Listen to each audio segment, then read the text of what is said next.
Welcome to Startup Health TV. This is a special COVID-19 health innovation update. I'm Logan Plaster, editor of Startup Health Magazine, and I'm joined today by Beth Sanders, CEO and co-founder of LifeBio. Beth, thanks so much for joining me on the show. Thank you for having me. So Beth, you and I have gotten the chance to talk before on a couple of occasions, and I love the work that you're doing with LifeBio, with this reminiscence therapy, working with seniors to help them tell their stories, and not just for the sake of storytelling, but actually with evidence, with healthcare evidence behind it as to how it helps their lives and their care. I think it's amazing. And when I learned that you were not when you were pivoting, you were reframing, when you were starting to think about your work in regards to COVID-19, I was fascinated because it's not the typical story. So can you tell me a little bit about what you're working on right now and how it pertains to COVID-19? Yes, sure thing.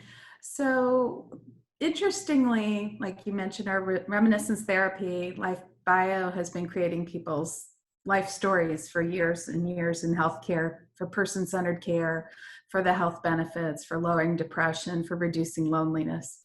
So over time, I'm like, you know what? We are a social engagement company. Hmm. That's what we actually are doing. People are being socially engaged all the time with their own family, with the healthcare workers around them. So one thing led to another, essentially, and with our work with a very large health insurer, we found ourselves doing loneliness interventions. And they were most interested in those things happening over the phone because, hey, telehealth is telehealth for a reason, right? Many people want to, that's a accessible technology, especially for seniors. So we designed something called My Hello Line that is a loneliness intervention for seniors.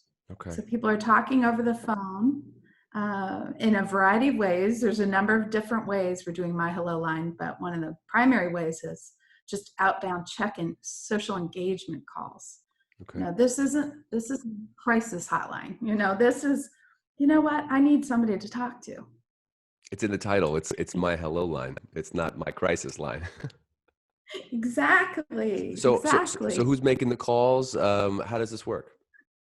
Yeah, so we have a call center that is they were actually all together, and now they've all spread to their homes. And when we've been able to easily adjust to the COVID-19 crisis, because our trained agents who have been doing a Hello Line were able to move to their homes to continue on these calls that they're doing.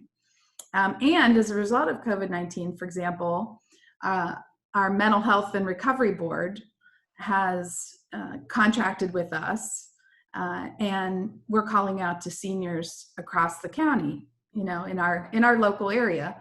But they saw this as an innovation that they needed right now, and they're also well connected to all the other across Ohio, and imagine all the counties across the country who have some kind of senior service and need some way to reach out and engage isolated seniors who are isolated a lot of the time, not just now, but definitely now. Yeah. So I'm fascinated. interesting. I'm fascinated when health innovation brings us back to really elemental things.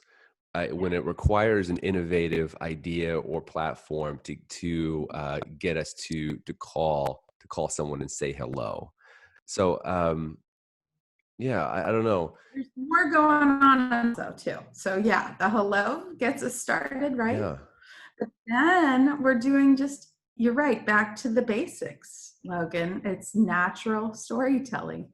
I don't know about your work experience. Even Logan, I could say to you, what was your first job? What was a day like at your work first job, Logan? That's what Those are such good questions. Even as you ask, like stories come to mind, and I could ask you the same thing. What was your first job, Beth? As long as we're asking. Yeah, I was a paper girl from the age of 9 to the age of 18. So I delivered in You were Erie, serious. Pennsylvania, You were a between Cleveland and Buffalo. And you were a serious paper girl. That's a long time. yeah, yeah. In Erie, PA. And Erie, PA, yeah. I've Lots been of snow. I've been there. You have? Yep, yep.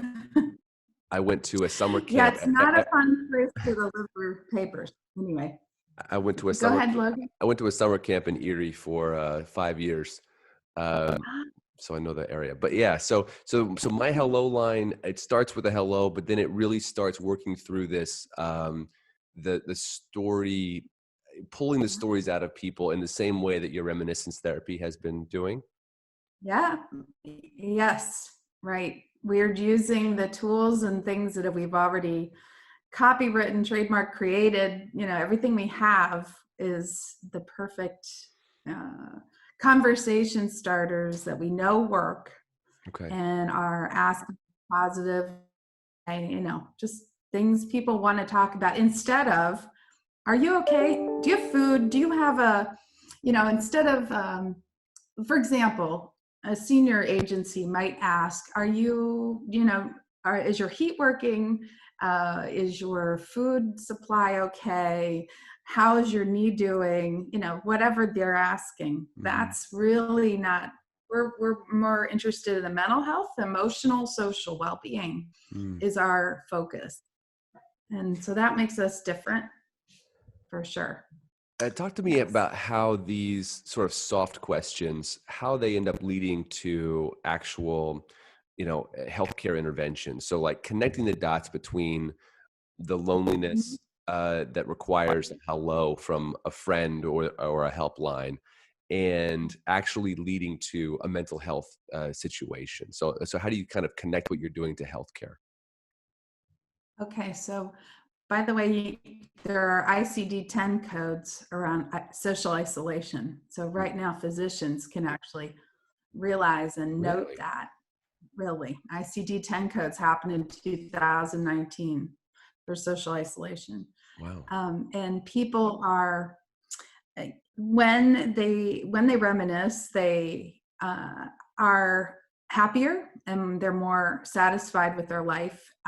They are less depressed. Depression is a huge problem. It costs the health system about $8,000 extra a year for seniors that are depressed.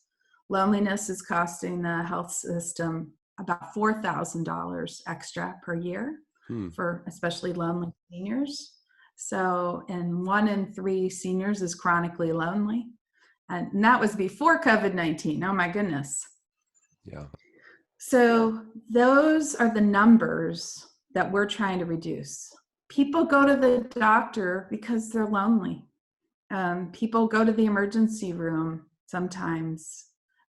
They go for very real things, but depression and isolation and loneliness can lead to serious health problems like stroke, levels of stroke, or heart issues, or Alzheimer's disease have all been tied to more incidences of loneliness and isolation.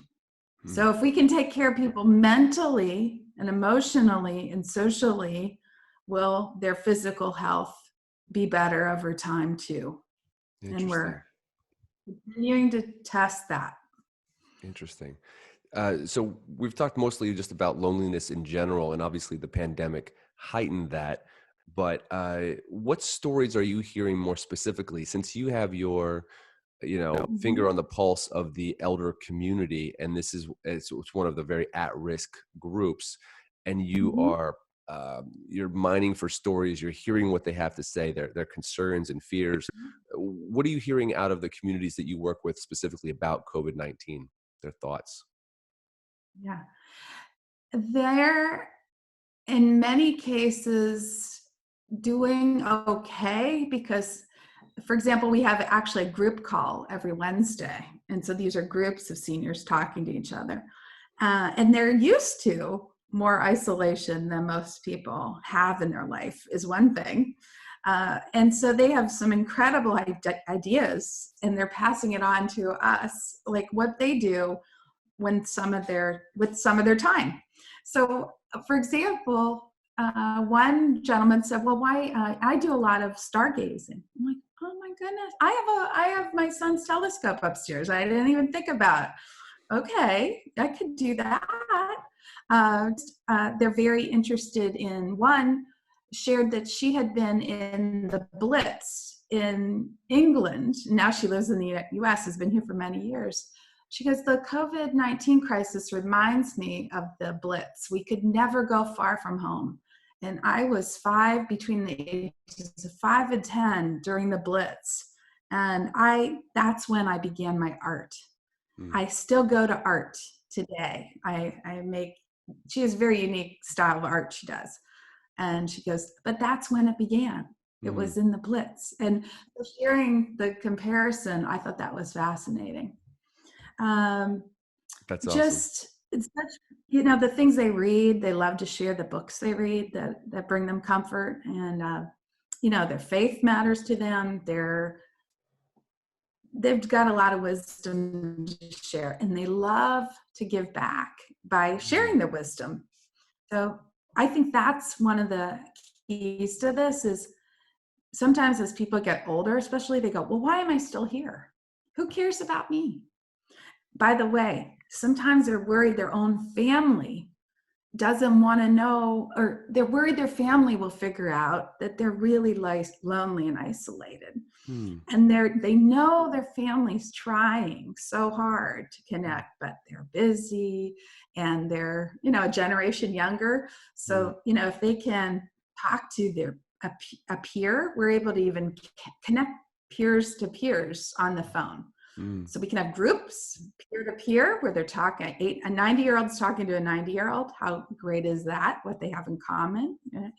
And then that we can also call out to them to visit. So filling in the gap. Many have very connected families. They still feel like they need more interaction. And by the way, think about even maybe in your own life, when you call your own loved one, you go, are you okay? What'd you have for breakfast? How's the weather there? We talk about the weather, health. We used to talk about sports. We talk about food. Those are the normal things. Right. So anyway, when we go, hey, you know what? I don't remember you ever telling me who was your best friend and what would you guys play? back in the day. What did you ride your bike a lot, Logan? I did. Everyone, it's just a universal truth. Everyone wants to be asked questions about their own life. That everyone does. I do. I'm sure you do too. Everyone wants to have someone curious about them. I love that lesson that you just said, that this community has so much to offer in this moment. They're not just an at-risk group. I think from the outside, from my vantage point, I can think about elder homes and senior living facilities and think this at-risk community versus individuals who have just a lot to offer. That someone I could call up and I could get strategies from. You know what I mean? Like that two-way conversation is so important. I think about my own grandmother, who's 95, and who, she's got her books, she's got, 5,000 piece puzzles, and she could give me all sorts of tips on how to survive in isolation. So talking about the LifeBio platform, because it's not just people calling up and chatting. What do you do with the information that you gather? Yeah. Okay, so in some cases, with pure LifeBio, as we began, and this still continues today, we process people's stories. So we'll record them over the phone, even with my hello line, and we can turn that into a book for them and their family. We also actually have journals people will fill, or online at lifebio.com, you just fill out the templates. So families can help someone with dementia be known, what are the questions to ask your loved one, or you tell the story for someone who has memory challenges. So that, you mentioned this, the nursing homes, who are these people, right? And the staff needs to know who they are. So there's where LifeBio began, was everybody has a story. The care workers need to know who this person is to take care of them the best way they can. They need maybe a whole book, So our premise from the beginning was everyone deserves a book. Everyone deserves to be known. Everyone deserves a legacy, but they deserve person-centered care too. You've got to have person-centered care. You can't treat everyone the same. Yeah. Nobody's the same. And they're all completely fascinating.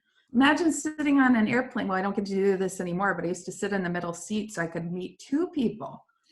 Because I'm so enamored with, I want to hear everything they can tell me. I love it. So LifeBio is curious. We want to know who people are, and we want other people to know who people are. They're not just a patient.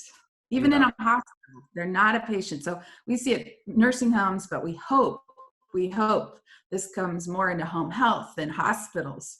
Even if you're in a hospital for 2 or 3 days or a week or 2 weeks, they should know who you are, and they'll take better care of you if they know.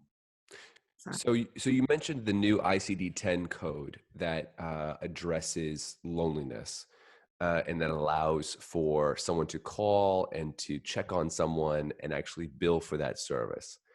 Do you see that as a trend that is going to grow and expand, like in a post-COVID-19 world, as we continue down the road we are in terms of isolation and loneliness?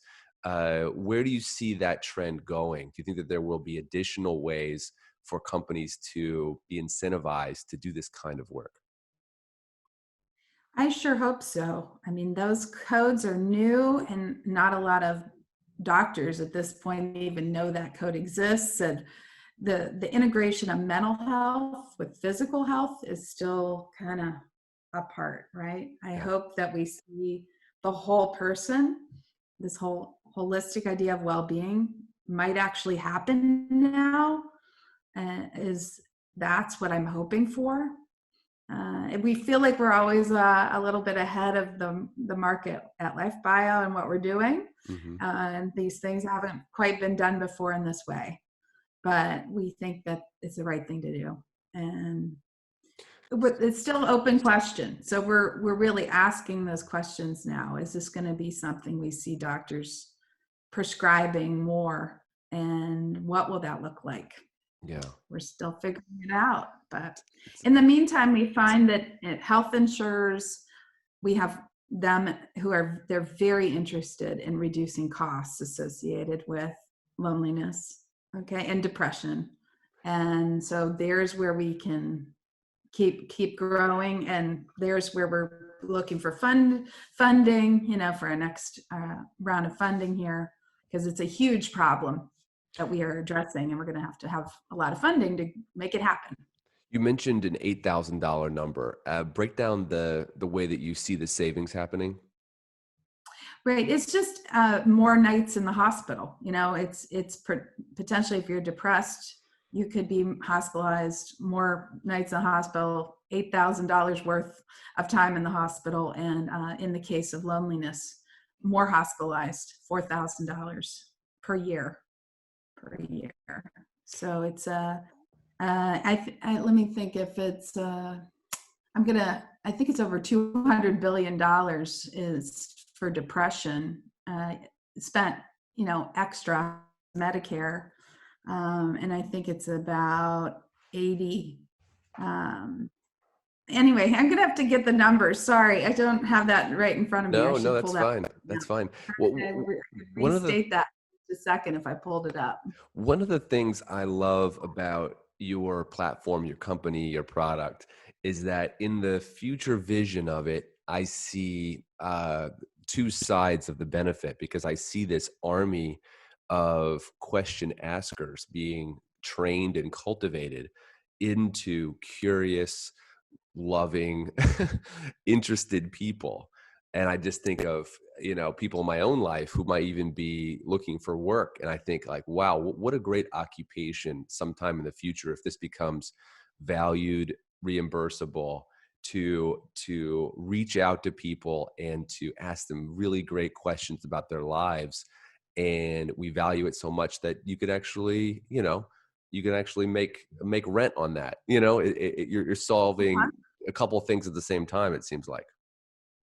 Yeah, for sure. Yeah, our My Hello line agents are thrilled to be doing the work they're doing. It's perfect. What kinds of people do you hire for that? Well, it primarily at this point it's been women, but it doesn't need to be. And we've found that it trends older too. We've brought some people out of retirement basically who are working for our My Hello line, because how great is it to be 65 calling people in their 80s or Yeah. 90s? That works out. Now, the other thing we've hired though, and I should tell you this, and this is new too, is My Hello Video. Oh, We have hired college and high school kids, and we're teaching them those same reminiscence therapy methods so that they can embrace the technology more and do like Zoom video calls with people in nursing homes, retirement communities, at home, wherever. So, imagine, weekly call with your college kid, as we talked about, all the learning, all the things that Logan learns, Beth learns from talking to seniors, right? hmm. So how cool. These guys are getting a lot out of that too. Yeah. That's awesome. And where is that So, program in development? yeah, well, we have 4 students hired so far, and they are beginning their calls, their video chats with LifeBio's current licensed clients. So we work with chains of retirement communities, and that's the best way right now for us to, get them up to speed and get them moving, is having them contact people at the retirement communities who work with. And their site, because they're at home and they're bored and they're lonely too. And here they are reaching out to older people who have some of the same feelings. So, I mean, there's a need for healthcare workers in the future. There's a real need for healthcare workers in the future. And these kids are getting exposed to how amazing people are early. Yeah. And you're teaching them Yeah. empathy. You're teaching them curiosity. Maybe they'll become journalists like you. Yeah, that's right. That's right. You mentioned a minute ago that you were in the middle of are you in the middle of a raise? I just want to make sure I Yeah. have the latest from you Yeah. on that. Okay. Yeah.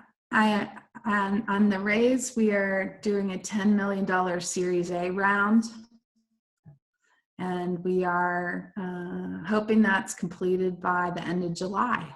Okay. COVID-19 kind of delayed us in everything, I would say. So I was hoping for end of June. I don't know, maybe it'd be end of August at the latest, but that's, we're looking for age tech focused,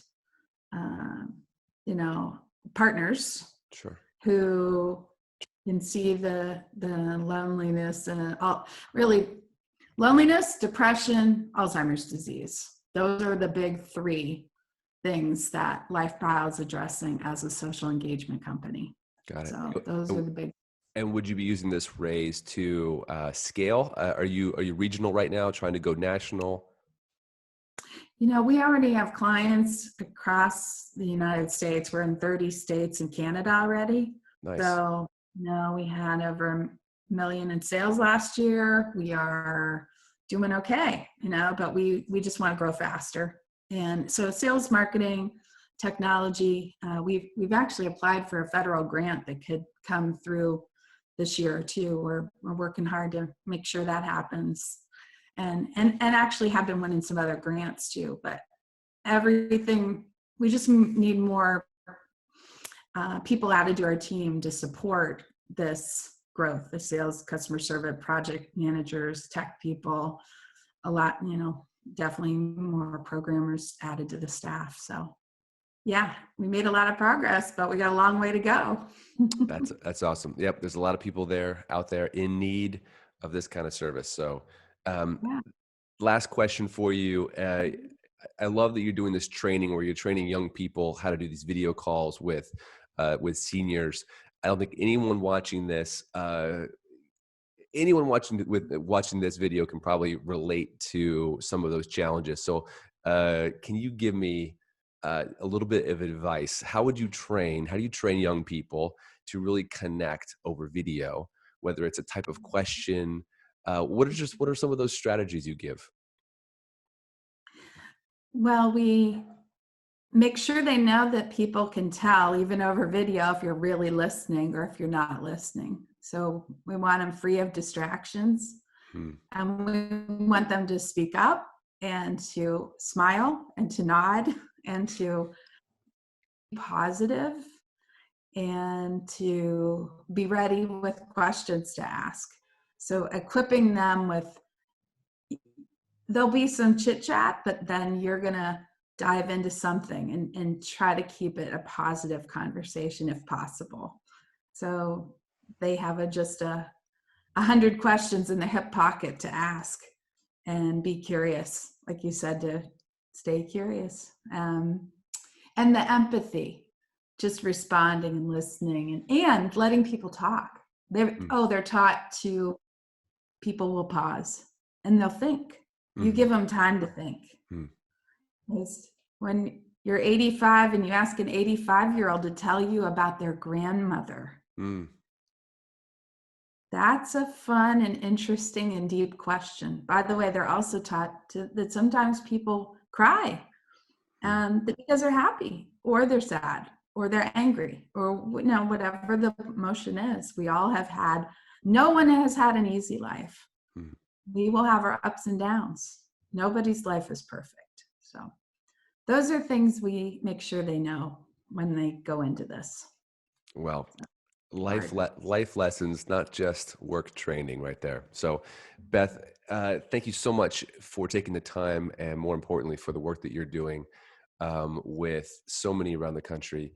And I wish you success with the raise and just health in the coming weeks. Thank you. Hey, Logan. Yes. Can I add one more thing? Go for it. Okay. I pulled up my statistics here. Oh, go for it. Hit me. Okay. And there's one I have to look at. You just trained me a second ago that I should wait and give someone more time to answer. So, of course, go for it. I want to find I got to find the number on depression here. One second. I'm reading one link because it's just, I'm making sure. It's $6.7 billion that Medicare, Medicaid is spending per year per senior for, not per senior, total, 6.7 billion. Oh, is that for seniors in a certain age bracket, or is that all ages? That's Medicare. So over 65. Over 65. Okay. Okay. Yeah. Yeah. So, and 6.7 billion total, 4,000 more per person per year is spent. And this is data from a health insurer. Basically, they are spending 22 to 26% more on lonely people than on non-lonely people, in claims data. Okay. One I wanted to make sure let me look at the depression. I think it's $80 billion, but let me just double check this. Well, it's really encouraging to hear what you said about the ICD-10 codes and just the fact that we're moving in the direction of recognizing these therapies as valuable to the overall healthcare landscape. Yeah. I wanted to tell you, because we're on the record, we're off the record or whatever, but I'm not sure yet how the ICD-10 code and billing is going to work yet. In fact, I'll be on a call at 1:00 today with Steve Crine going, okay, now what do I do? How do I make sure that ties to actual billing? Okay. Yep. That's a fair, in this day and age when things are changing that quickly, that's a very fair question to be asking in a number of verticals. So you're not alone there, and it's a smart question to be asking. Yeah. Okay. Well, I know it's like $85 billion or something, but I can't find it. So don't make me sound stupid when I didn't know that number. But anyway, depression. Okay. I can say this. I can say LifeBio is addressing loneliness, depression, and Alzheimer's disease. Loneliness is costing $4,000 in extra spend per senior year. Depression is costing $8,000 extra spend per senior per year. And Alzheimer's disease is $100,000 per senior in their lifetime. So anything to address these problems is important. Thank you so much for the work you're doing and for taking the time.